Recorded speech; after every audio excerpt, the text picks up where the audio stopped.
year did you open Which business? this business? Well, I got a lot of businesses, Okay. so they've been.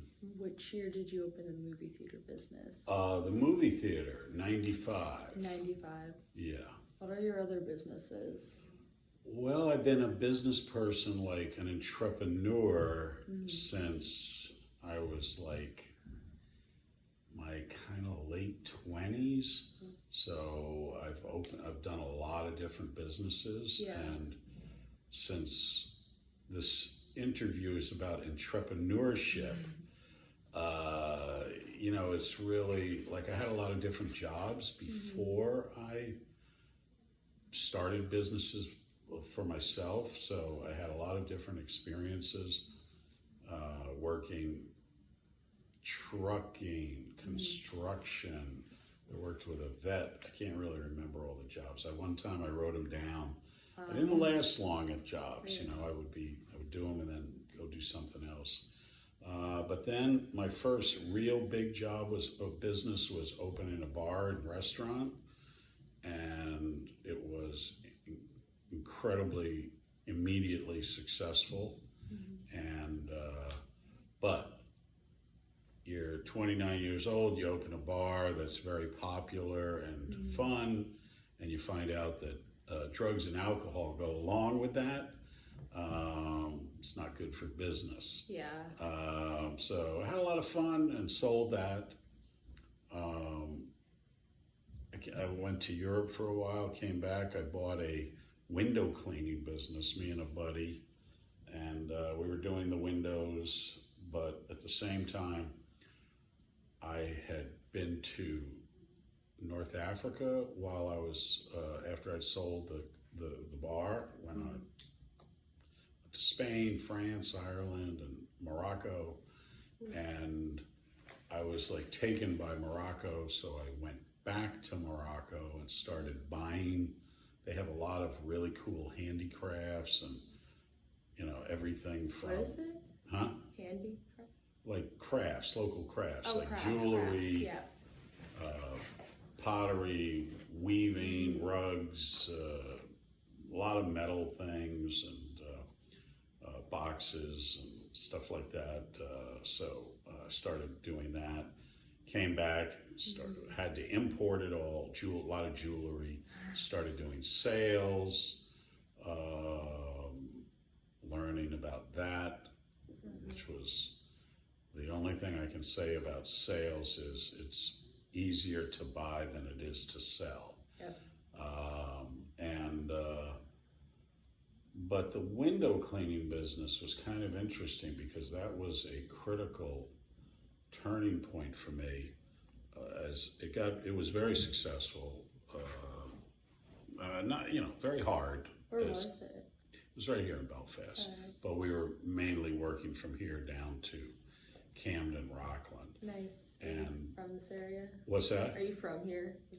I am not. I moved to Maine. I was born in Germany, and moved. My parents were from the New York City area, so we came back there and graduated high school. Didn't go to college. I graduated after 3.5 days. Really? Wow. What's funny is I was sitting in business math. Do you take some kind of business math? Is there such a thing? I think so. I'm not sure. I'm not sure. I think like now it's more like Excel would be business math. But the science of business was not as well developed. Anyway, there I was sitting in business math, and I said, I will never need this. And as it turned out, I've had to do business math the rest of my life, so I did need it. But anyway, I quit college, moved to Boston, and started my life, and then I ended up here. Nice. Yeah. So hang on, let me just give you an idea of how things one thing leads to another. So I had a window cleaning business, and there were these really cool tools that we were using. And, I must have had this. Actually, I had a friend, and he and I were always like throwing business ideas at each other, and we should do this, we should do that. Well, what about this? And these tools are really, really cool. And they felt like they were razor scrapers for scraping paint off glass. And we thought, these should be in every hardware store, every paint store in America. So we ended up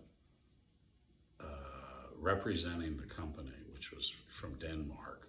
We wrote them and said, hey, we want to, they said, well, you can have anything but the window cleaning business. Okay, good.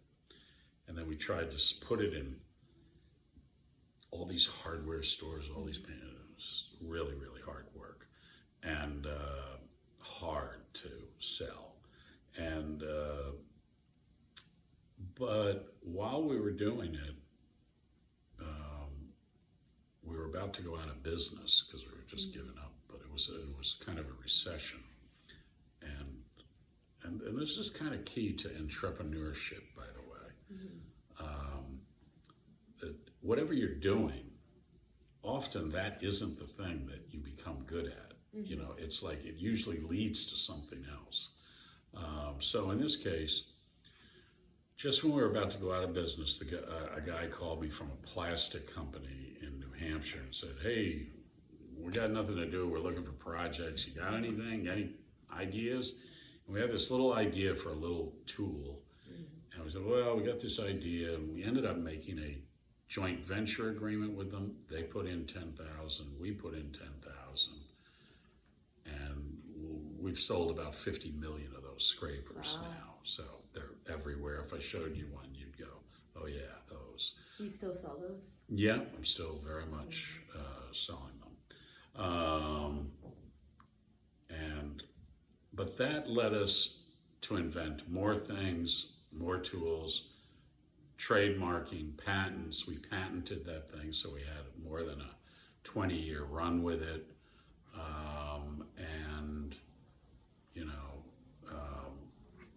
So what did I learn from that business? I learned manufacturing, sales, transportation. Now we do a lot of work in China where we work with people who make stuff for us. Have you ever heard of Athena Health? Maybe. Big company right here in Belfast, but it's a big health company also. I think so. So just as an example, Athena Health started as a birthing center. They were going to do them all across the country for women, high-end women, to have a very great experience having children. And it died totally, just like didn't make it. And George Bush's, Billy Bush, who used to be on Entertainment, or he was the guy with Trump who was like cackling on the bus about you could do anything. Is he related to? How is he related? They're cousins. Okay, yeah. Anyway, the guy who started Athena, Billy Bush's brother. Jonathan Bush, and he was the guy. His wife had a baby. He said, we could start a birthing clinic. And that's often how people start businesses. Some personal experience, but Athena Health, so it totally fails, and not the birthing clinic fails, and they go, all right, well, we have this steaming pile of crap that is our company. Is there anything here that we can salvage? And they go, well, this little thing we built for dealing with insurance companies and getting paid, which is really hard, accurately, really works. And, everybody loves it. We're collecting the money, the insurance companies love it. That's what Athena Health does now. They manage, for hospitals, they collect the money from the insurance companies. And, again, and I think the point of that is you have no idea what you're gonna do. You think you're doing this, but you're really getting ready to do this. So I'll just give you another example. I'm active with this downtown organization here in Belfast and Main Street, like, you know, kind of a business social thing.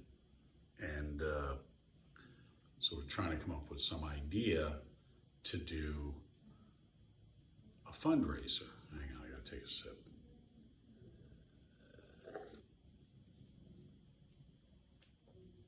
And every year we put up Christmas ornaments in Belfast. And one of them is called Broke Neck Santa, because he's a Santa Claus, but his neck's like this.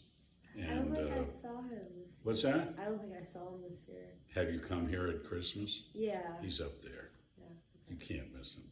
Probably did. But Broke Neck Santa is kind of like a joke, but Broke Neck Santa. He's, it says, public figure. All right, come on. Oh, that's great. Let's see, it's not. Oh, there he is. So, Broke Neck Santa. That's what it yeah, is. yeah. Okay. I mean, really not Broke Neck Santa, but we call him Broke Neck Santa. So, so we had this idea to do, I don't know how it happened. Oh, somebody said, everybody loves Broke Neck Santa. We want to make an ornament. Well, the amount of businesses that I've been in, movies, manufacturing, restaurant, sales, importing, I don't know. I can't, I was thinking, I was almost going to write a list of all the different businesses.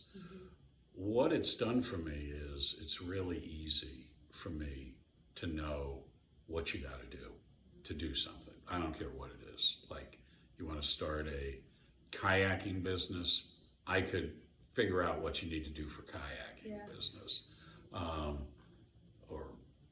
But anyway, so with the Christmas ornament, and we're going to get back to your question, so you can tee up another question when you're ready. But so we're, you know, I go, yeah, we should make a Christmas ornament. So quickly, where do you get Christmas ornaments made? Well, Czechoslovakia or China.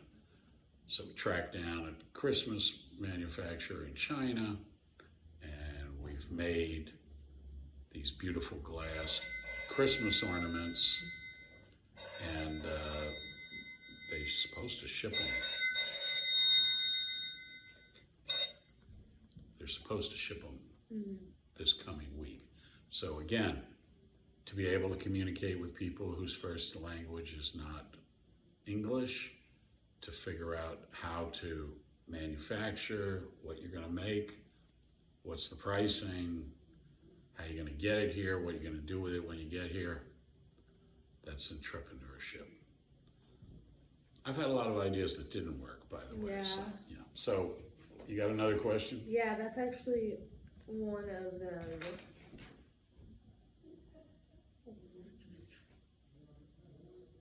It was like, what are your failures? Or, What are my failures? yeah, I don't know if it was that exact question. I feel like that was one. I'll just ask another one. Well, that's actually a good one because, you know, most people who start businesses fail at them. Oh, they were, hold on, it was like your challenges. Yeah. Well, how about COVID? COVID, yeah, me too. Well, before COVID and like after COVID. You know, one challenge is that I have a problem in that I'm always thinking of starting new businesses. So I have to stop myself from doing that. One thing is, it's easy to start a business. Then the fun the hard work begins. Yeah. It's easy to get excited and think you're going to do X, Y, or Z. And 4 years later, when you're auctioning your house because you lost it to, you know, as security on a loan that didn't work, that never happened to me, but I know, I can imagine what it's like. You know, um, well, sometimes people think about it, and I even use the expression, most people would think I've done okay at business, and I don't mean money wise, I mean success wise. Doesn't necessarily mean the same thing. But I've never had one of those hit it out of the park, make 10 million in cash out, they or 100 million or 500 million. People do these things. You read about it. All you realize is we're like human beings are like an ant nest. There's 1 billion of us. There's 9.9 billion or something. Well, somebody's going to come up with a good idea, but it might not be me, or it might not be you, but some small percentage is going to be this guy, Elon Musk, or the guy who started who started Facebook. What's his name? Mark Zuckerberg. Huh? Mark Zuckerberg. Mark Zuckerberg. Did you ever watch that movie, The Social Network? Yeah, I started watching it, but then I stopped. I got kind of bored of it. Yeah, it's actually really amazing. Is it? It's a really good movie, and it's really, I think it's exactly what happens. Okay, I You haven't have seen this it in a while. little teeny idea, Yeah. and boom, Yeah. and they did not expect it either, Uh-huh. All right, next challenges. Well, every kind of challenge. I will say this about entrepreneurship. Mm-hmm. You are always, let's say you start a company. You're going to start a company leading,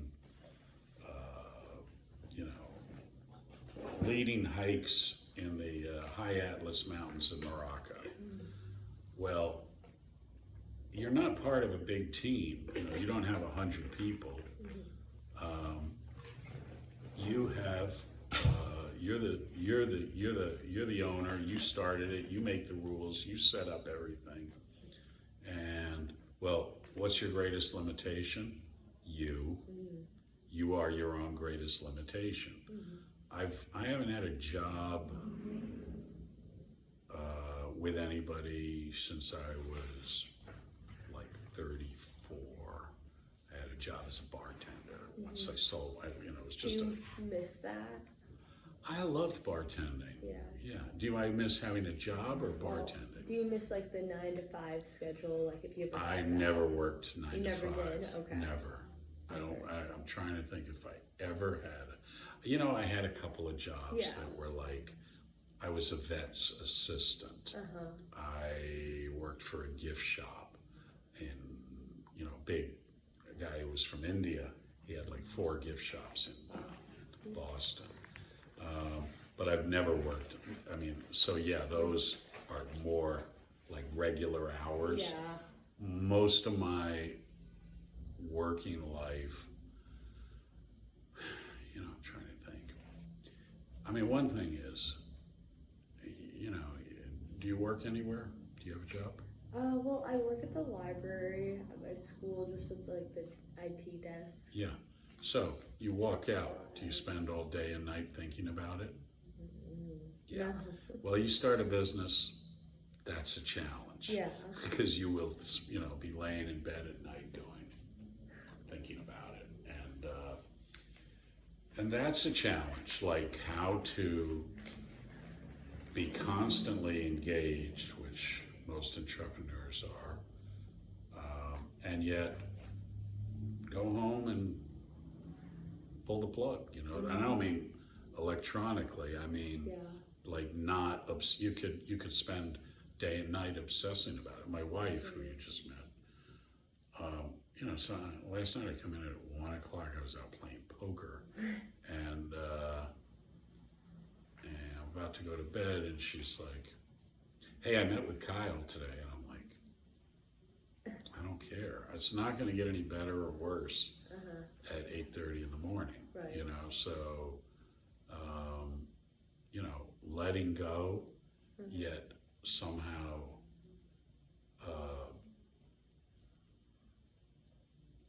I'm going back to the other part, how to let go is really important. I'm pretty good at it. Many people aren't. Some people just can't do it. You know, they just, you know, whereas most people, I would say most people who have jobs, regular jobs, and I don't mean high pressure, but like say you're a carpenter and you work for a construction company, you don't go home all weekend thinking about the next job, and you know, you're pretty much just got in your car and you're leaving. It's, you know, you got to come back Monday morning. That's it. I want to go back to the limitations that you are stuck with when you're the entrepreneur. And you know, everybody who starts these small businesses, and I mean, you know, a movie theater or a bar or a little, you know, kayak guide business. Or do you have any specific interests that you're? I don't know yet. You don't know yet. No, I know. Are you an outdoor person? Do you? Yeah, Yeah. I'd say so, yeah. Well, you know, I had Kyle's brother, Taylor. Do you know Taylor? No, I've just heard about him. Yeah, Taylor was, you know, went to school for musical theater, went to performing arts, never done a thing with it other than, you know, well, he does. But I really tried to say to him in the beginning, like, you know, you don't have to be the lead actor. You don't have to be the playwright. You don't have to be the director. You know, there's people who need, you know, social media run.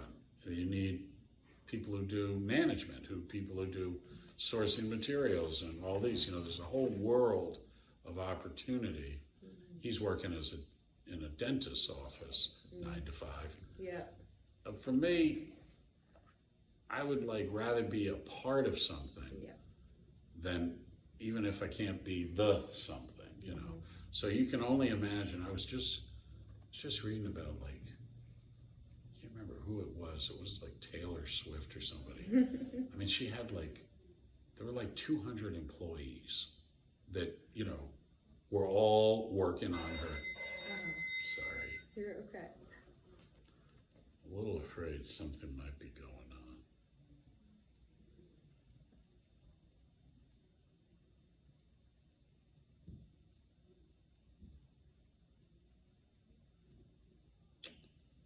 No, I'm thinking I'm okay.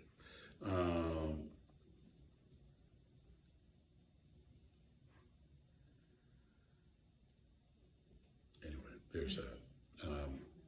You know, how do you get people who are better than you to work with you? There's a lot of people who are better than me at helping me. Yeah. And, you know, I've hired people who were incredibly sharp, faster than I was, and they make your business happen. Got another question? Yeah. So when you make the decisions, Say what? when you make like decisions to buy another business, do you like go with your gut feeling, or do you kind of think about it for a while? So there's this whole thing about business plans, right? Like you got to write a business plan. I'm pretty sure a business plan is a good idea. Yeah. I've never written one. No.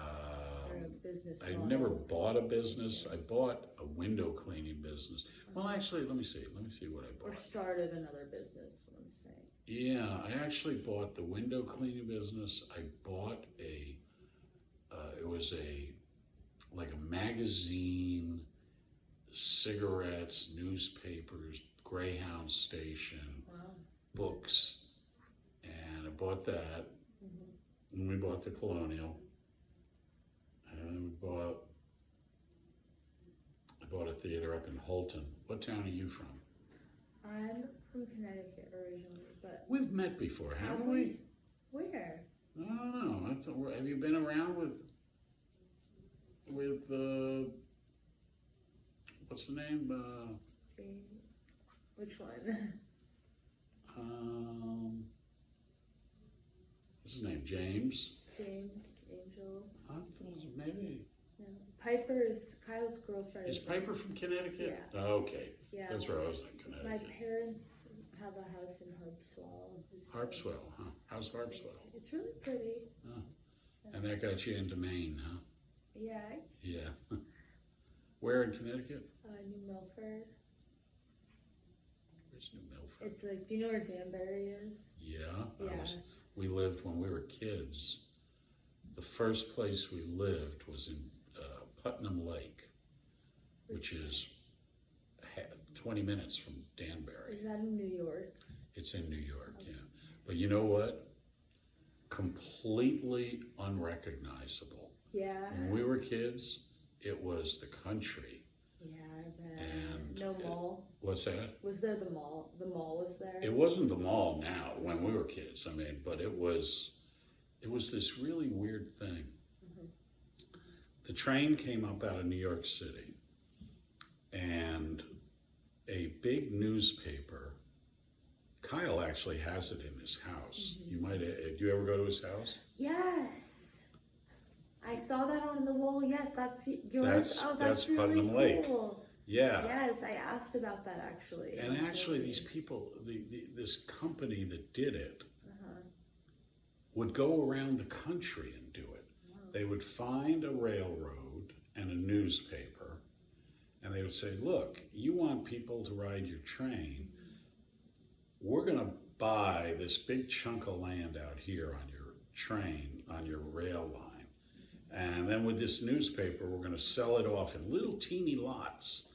And they would sell them to people who were like, literally, we were the, my family, Irish and Italian, we were like, there was no black ghetto yet. We were the ghetto. Yeah. And that's who moved up to, and they had them as a camp, and they would like have a tent there, and then they built a shack, and then they built a house, and that's where we moved to. So. What towns are around there? I don't know. Danbury is, Danbury is the big town that you would go to, and Brewster. Yeah, I know where Brewster is. Yeah. Anyway. I've been to Brewster. Challenges, boy. Mm-hmm. Nothing but. It's, don't underestimate it. It can be dangerous. It's hard. Lets you, you find out what you can do and what you can't do. And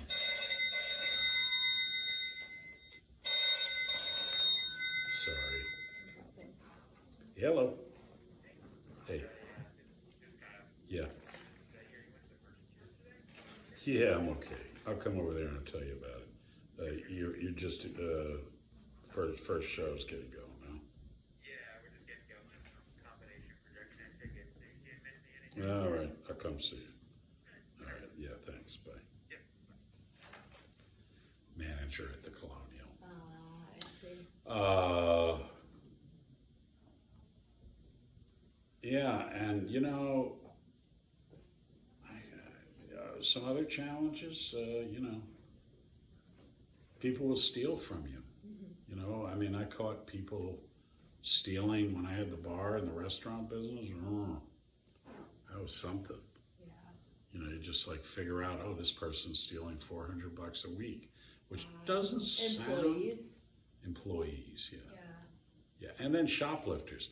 Mm-hmm. I had that cigarette magazine shop, Mm-hmm. and this guy comes to me one time. I'd already sold it years earlier, and comes up to me and goes, Mr. Hurley, I need to make amends. When you owned that store, I used to come and steal from you all the time. Oh, wow. And he gave me like $250. Wow. But it made you, you just go, Yeah.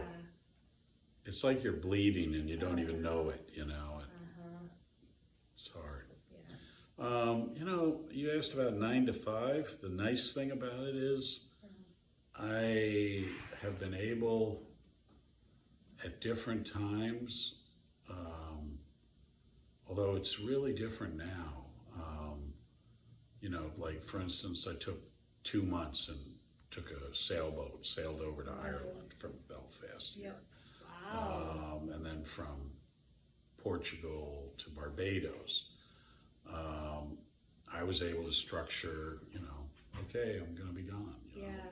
You You take care of things for 3 or 4 weeks or 2 months. I have a nephew, Kyle's cousin, who he's been since, I think since June. They flew over, or June or July, they flew over to Croatia.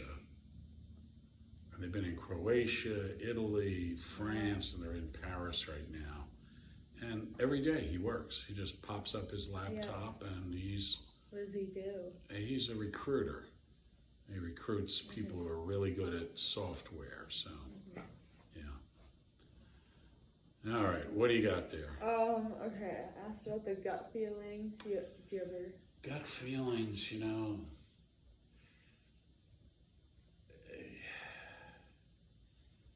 Gut feelings are more important when you don't know what you're doing. In other words, you just have like a instinct, which is not a great idea. You know, a gut feeling is not a good idea in general, I would say. Luckily for me, I have enough experience now that if I can figure stuff out that it doesn't come down to a gut feeling, you know. I heard a guy yesterday on the radio, an Afghan guy who just got out of Afghanistan.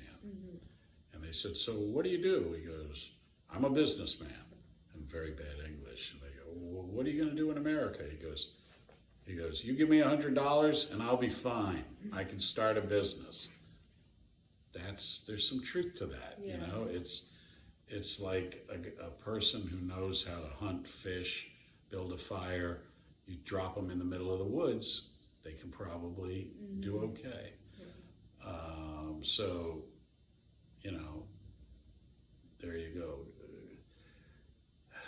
You know, the problem is, like, say you're buying a business and you don't know what you're doing. You probably won't really understand what you're reading about or looking at, and that's when accountants and business advisors. But a lot of people who are in love with an idea, they don't really want to hear from those kind of people. You know, somebody, I want a B&B, you know. And, or I want to take people, you know, you always run into this. I love paddle boarding, and I'm going to start a paddleboard business here. And we had like 3 or 4 people start paddleboard businesses here, and they all did terrible because it's not a great idea in Belfast, you know. So, you know, that was probably a gut feeling on their part, but there you go. Do you see any opportunities for the movie theater? Yeah, if we're just talking about the movies, this is a really tough time for the movies, mainly because of COVID. But at the same time, people, right now you have people who don't want to go because of COVID. You got people who don't. We require a mask in the movie theater. We don't. You don't. You got people who don't want to wear a mask, and then you got Hollywood kind of holding back on movies, so you don't have the best movies. Although that's changing now, and and then you have the rise of streaming, which has been like a whole completely different thing. And so there's opportunities in the movies, but like how? There's this whole thing called event cinema, which is usually live. So it could be a concert live in a movie theater, which has got all the digital projections. So the concert might be in, Ethiopia, but it's broadcast live. And there you go. There's all kinds of that stuff. We're more about live. I mean, we're more, I prefer just doing movies. but it's a challenging time, and that's for sure. Yeah. Okay. Does your target market change from summer to winter? Yeah, it does, except, I mean, our target market is, Belfast area people. Yeah. So up to 15, 20 miles.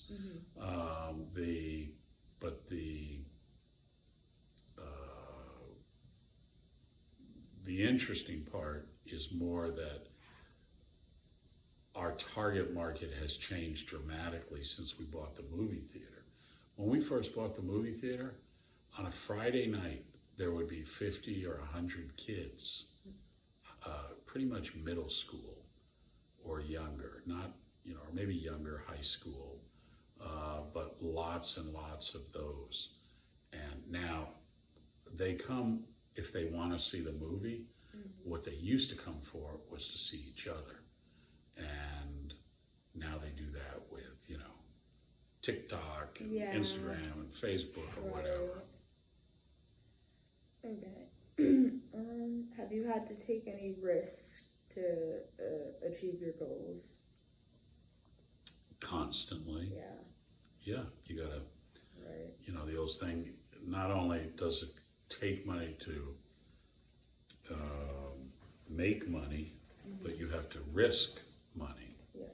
And you have to risk your time and your life, your energy if you're doing stuff.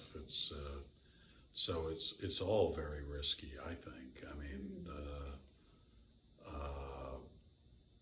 and it's worth, I look back on that business math class. The only thing that, well, first off, it was, this was before computers, by the way. So there was no Excel, but, I was just talking to somebody who is, I think it was very similar to like this. Your kind of the course you're taking is one thing, but you're going for, in general, what the degree for what? It's outdoor recreation business administration. Yeah, so business administration applies to everything, right? Like you could be a pastor in a church, you still need to administer the business. You could be outdoor, running a kayak business, whatever. You could be starting another. Those tools apply to everything. I didn't get those tools. I didn't go to school for them. I had to acquire them, one mistake at a time. And, I don't make as many mistakes now, but I did a lot of mistakes early. So I think those kind of tools are, even, I said to somebody, well, if somebody said, well, what should I go to school for? I said, I think the number one thing I would do these days, I would take Excel. Yeah. I'm saying, if you can become good at Excel, I have people who can do that stuff for me. I can't do it. They just kill it and, really help you understand what you're doing and whatever it is. So anyway, there you go. Okay, awesome. Do you ever interview your customers? Do you ever interview your customers?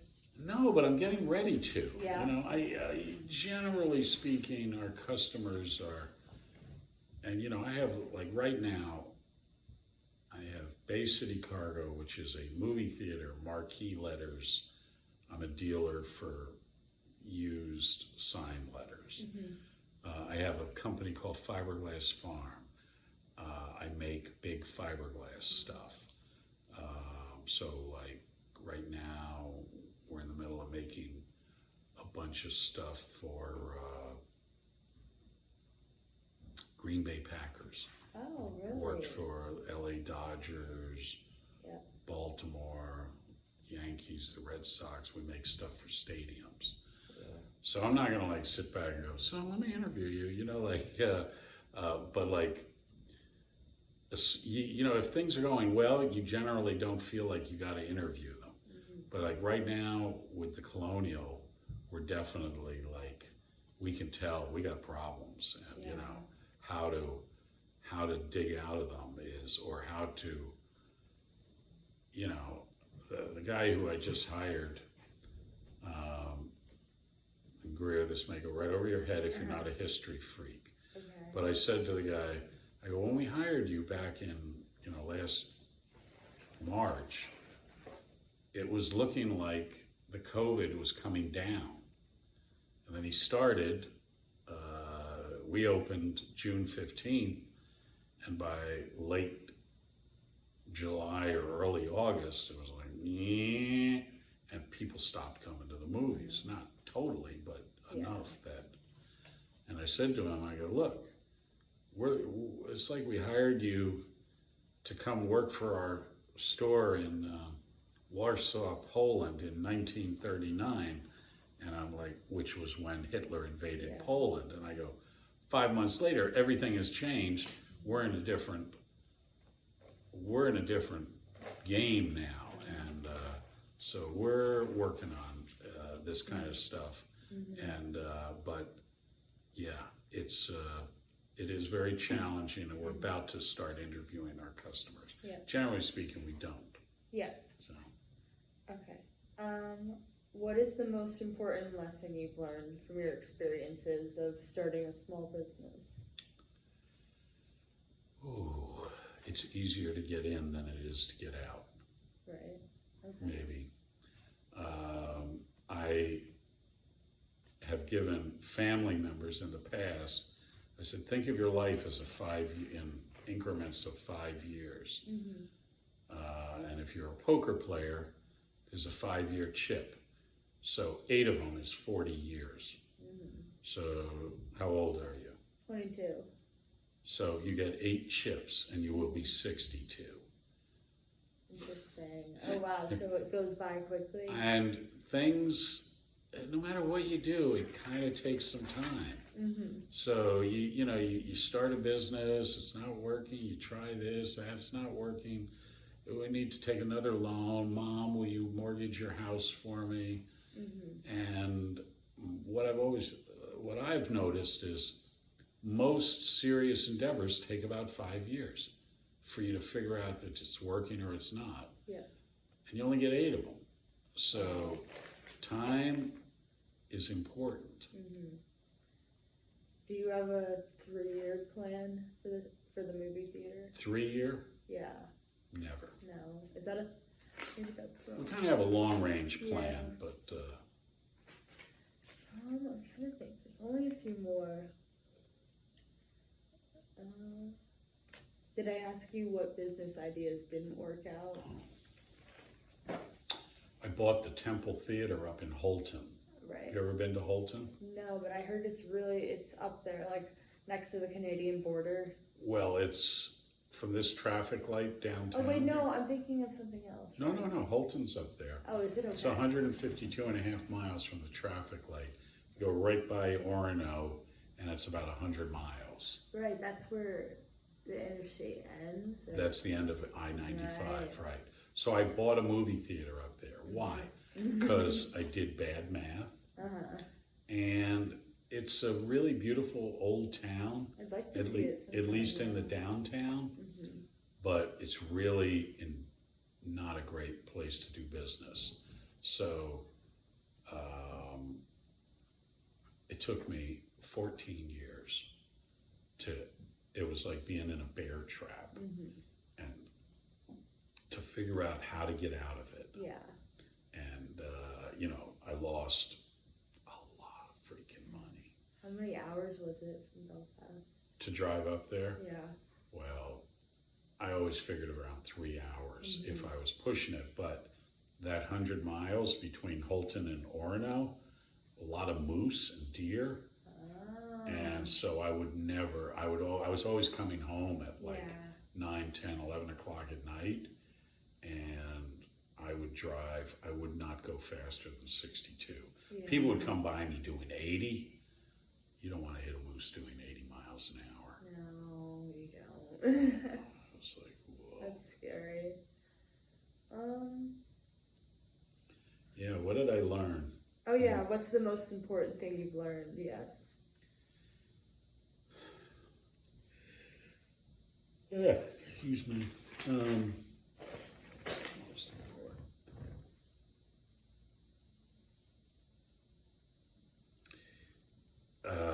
I was mayor of Belfast for 8 years, and I'm on the city council now, and I've done that for about 20 years. Business is not the first thing in my life, so I think that's really important, like that you don't,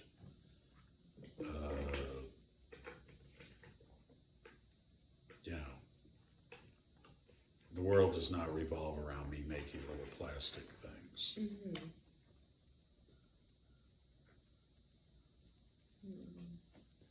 Same if I asked all of them. Okay, what are the, like, milestones that you're proudest of, you'd say?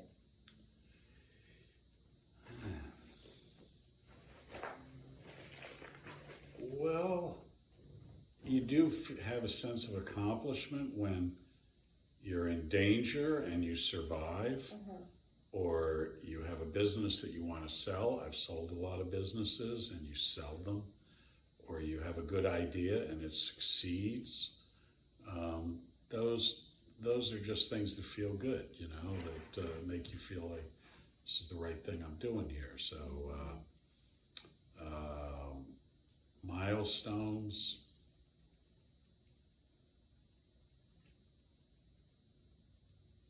You know, just executing an idea successfully. Mm-hmm. And I've done that a lot, so. Right, okay. This is, might be two more, or one more, hold on. Are you willing to share a story where, hold on, a challenge where the outcome was less successful or least expected from what you had planned? Well, the Holton Theater. Yeah, right. I totally misjudged Holton. Yeah. I didn't really understand how conservative it was, an area. And in retrospect, I missed a number of opportunities to just walk away. And too many people do the exact same thing. I've gone and spoken because I've patented things and trademarked things. I've gone and spoken at these inventors forums, and it's really classic that somebody has a dumb idea and they lose everything pursuing that dumb idea. I got out of Holton finally by selling it and, you know, paying off all the loans and disengaging successfully. That doesn't mean you haven't been scarred and harmed. I was, you know, definitely took a lot out of me financially and should never ever have done it. Let's say the question again. I'm trying to. That's worded weird.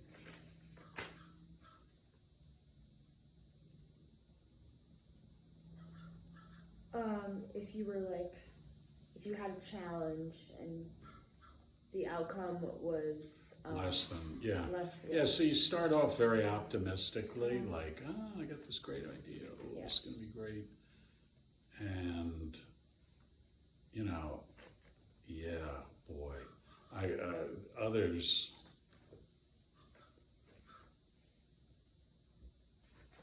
I've had, you know, small ideas. Luckily, I haven't ever had a total unmitigated disaster, but there's still time, you know, like I can still do it, you know, I can still really fail spectacularly. I try not to, you know, but. Let me just see if you answered.